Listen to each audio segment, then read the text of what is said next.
Hello friends, आप सब कैसे हैं? आई होप आप सब बहुत ही अच्छे होंगे और स्वस्थ भी होंगे। मेरा नाम है ब्रिजेश कुमार और आप देखना शुरू कर चुके हैं कोर्सेस पॉइंट यूट्यूब चैनल, जो कि एमएड एंट्रेंस की तैयारी के लिए जाना जाता है। जैसा कि आप लोगों को पता होगा कि हम लोग Veer Bahadur Singh Purvanchal university MEd entrance 2024 का PYQ सॉल्व कर रहे हैं, जिसकी क्लास 1 अपलोड हो चुकी है, जिसमें कि हम लोगों ने हिंदी भाषा के 10 प्रश्नों को सॉल्व किया था। हिंदी भाषा के 10 प्रश्नों को सॉल्व किया था।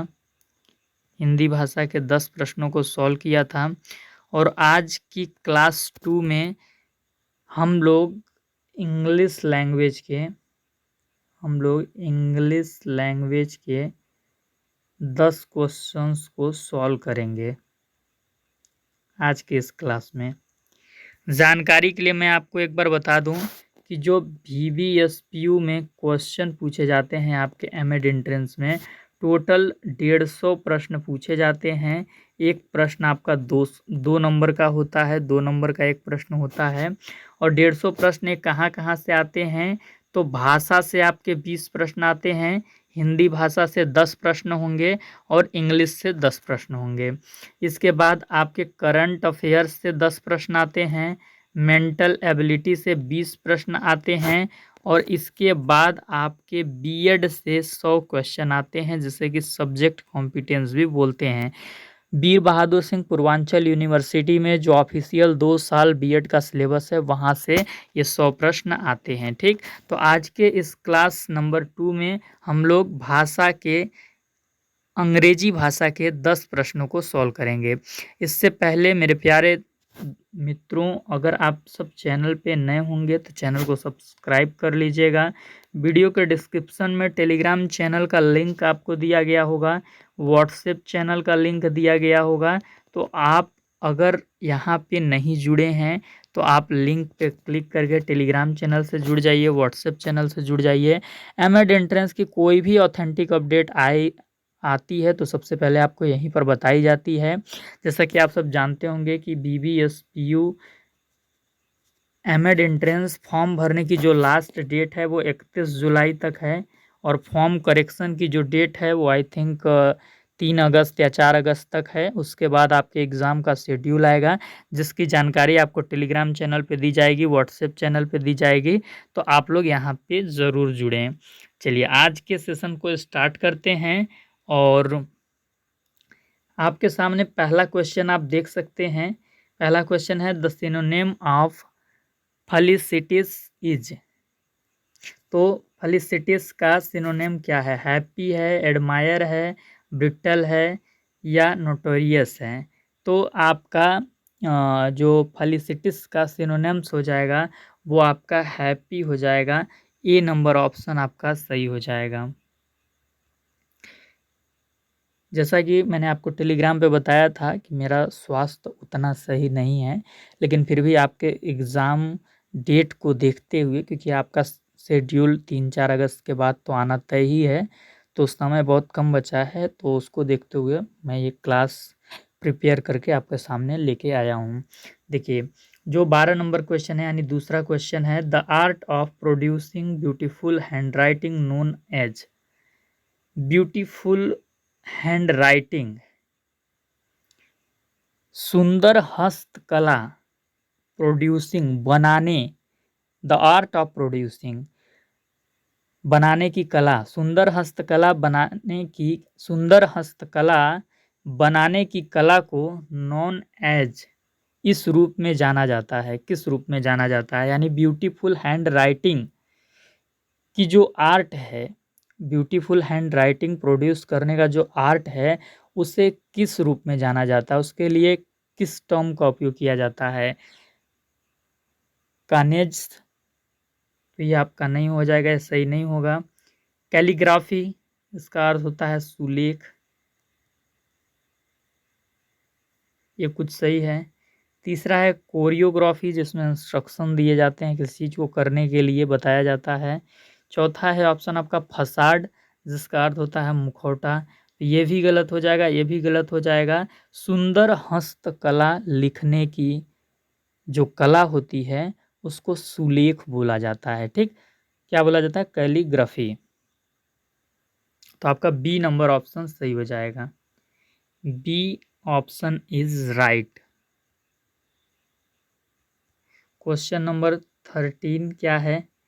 Indicate the correct verb. आपको बताना है करेक्ट वर्ब क्या होगा। कमिंग, कम, केम, डिड कम।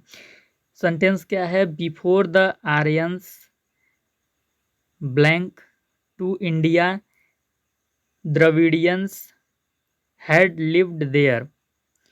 आर्यों के भारत आने से पहले जो द्रविड़ के लोग थे वो यहाँ रहते थे। तो इसमें पास्ट टेंस की बात हो रही है तो यहाँ पे केम यूज हो जाएगा। क्या यूज हो जाएगा? केम यूज हो जाएगा। तो जो आपका 13 का सही होगा वो आपका सी नंबर सही हो जाएगा। 14 नंबर क्वेश्चन क्या है? Fill in the blank with a correct preposition. He is junior to me हो जाएगा। बी नंबर ऑप्शन यहाँ पे सही हो जाएगा। और यहाँ पे टू का जो अर्थ है वो से होगा, वह जूनियर है मेरे से। 15 नंबर जो क्वेश्चन है वो क्या है? Antonyms of asceticism. तो असेटिसिज्म का अर्थ क्या होता है? वैराग्य, संन्यास या तप। तो इसका विलोम शब्द क्या होगा? कंफर्ट यानी सुविधा में है या सहज है, ये उतना सही नहीं होगा। लग्जरी यानी बहुत ही सुख सुविधा में है, भोग आनंद का जीवन है। तो लग्जरी यहाँ पे आपका असेटिसिज्म का विलोम शब्द हो जाएगा। असेटिसिज्म का आपका विलोम शब्द लग्जरी हो जाएगा। एंटीसेमिटिज्म नहीं होगा, ह्यूमिलिटी भी नहीं होगा। प्रश्न number 16, question number 16, synonyms of industrious. Industrious का अर्थ होता है मेहनती। तो इसका सिनोनिम क्या हो जाएगा? Indolent, industrial, hardworking, economic. तो हार्डवर्किंग का भी जो अर्थ होता है वो मेहनती होता है। तो इंडस्ट्रियस का सिनोनिम भी आपका हार्डवर्किंग हो जाएगा। C option is right. Question number 17, fill in the blanks with suitable articles like a and the. क्या होगा? सेंटेंस है he is blank university student. तो यहाँ पे आपका ए आर्टिकल सही होगा। He is a university student आपका हो जाएगा। तो एन गलत हो जाएगा, द गलत हो जाएगा, नन ऑफ दिस नहीं होगा। आपका फिर जो 18 नंबर क्वेश्चन है वो क्या है? Choose the word nearest in meaning to bold part. The inspector was a vigilant young man. तो जो बोल्ड पार्ट है इसका अर्थ क्या होगा? तो जो विजिलेंट का अर्थ होता है आपका सतर्कता है या सतर्क, इसका अर्थ होता है। तो सतर्क का आपका अर्थ क्या होगा? विजिलेंट का अर्थ आपका हो जाएगा वॉचफुल, देखते रहना। ठीक, तो ये आपका बी क्या हो जाएगा? इसका नियरेस्ट अर्थ हो जाएगा। क्वेश्चन नंबर 19 क्या है? Choose the word opposite in meaning to the word given. Redundant का आपका अपोजिट क्या हो जाएगा? रिडंडेंट का अर्थ जो होता है निरर्थक होता है। इसका अर्थ क्या होता है? निरर्थक। ऑप्शन हमारे पास क्या है? Repentant, surplus, singular, required. तो रिक्वायर्ड यानी जरूरी, तो सार्थक इसका क्या हो जाएगा? विलोम शब्द। निरर्थक का मतलब जिसका कोई अर्थ नहीं है, और यहाँ पे रिक्वायर्ड मतलब जो जरूरी है, जिसका अर्थ है। तो आपका डी नंबर ऑप्शन यहाँ पे सही हो जाएगा। D option is right. आज का जो अंतिम क्वेश्चन है इस सेशन का वो आपके सामने है, आप देख सकते हैं। 20 number question, correct the following sentence. आपके सामने सेंटेंस दिया गया है, बताना है करेक्ट कौन है। सेंटेंस है I have passed the examination last year. इसका अर्थ क्या हो जाएगा, मैंने पिछली साल परीक्षा पास कर ली है। लास्ट में है अर्थ आएगा। तो यहाँ पे हैव का कोई ज़रूरत नहीं है, यहाँ पे हैव का कोई ज़रूरत नहीं है, सीधा सीधा इस सेंटेंस को हम पास्ट इंडिफिनिट बना सकते हैं। तो आपका हो जाएगा I passed the examination last year. तो सी ऑप्शन इज राइट आपका हो जाएगा। तो इस प्रकार से आज के इस सेशन में हम लोग अंग्रेजी भाषा के 10 प्रश्नों को क्या किए, देख लिए, जो कि हमारे लिए महत्वपूर्ण थे। यहीं से आपके इसी प्रकार के क्वेश्चन आते हैं, 10 क्वेश्चन होते हैं।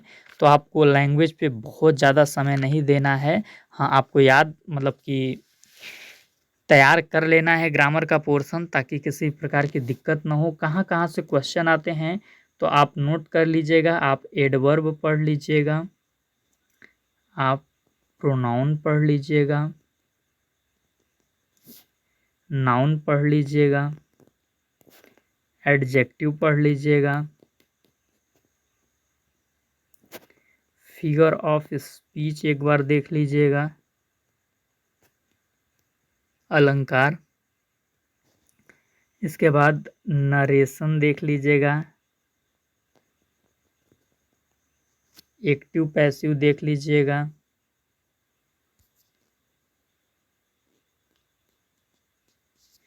इसके बाद आप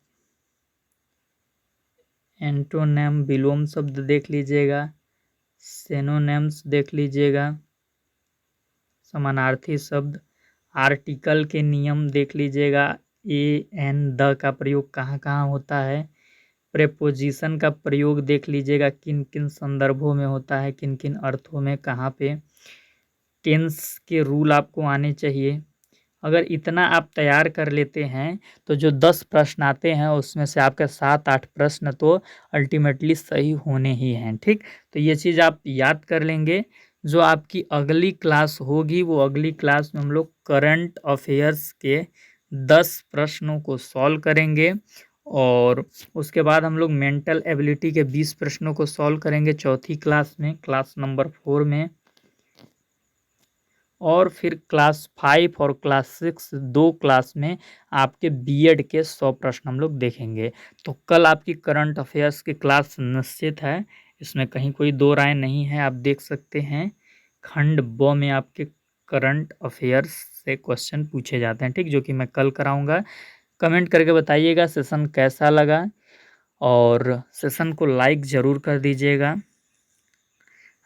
लाइक ज़रूर कर दीजिएगा, और शेयर भी कर दीजिएगा इस क्लास को अन्य एस्पिरेंट्स के पास जो BBSPU एमएड एंट्रेंस 2025 का फॉर्म भरे हुए हैं और तैयारी कर रहे हैं, ताकि उनकी मदद हो सके। चलिए इसी के साथ मिलते हैं कल की क्लास में। कल की क्लास में करंट अफेयर्स के 10 प्रश्नों को देखेंगे।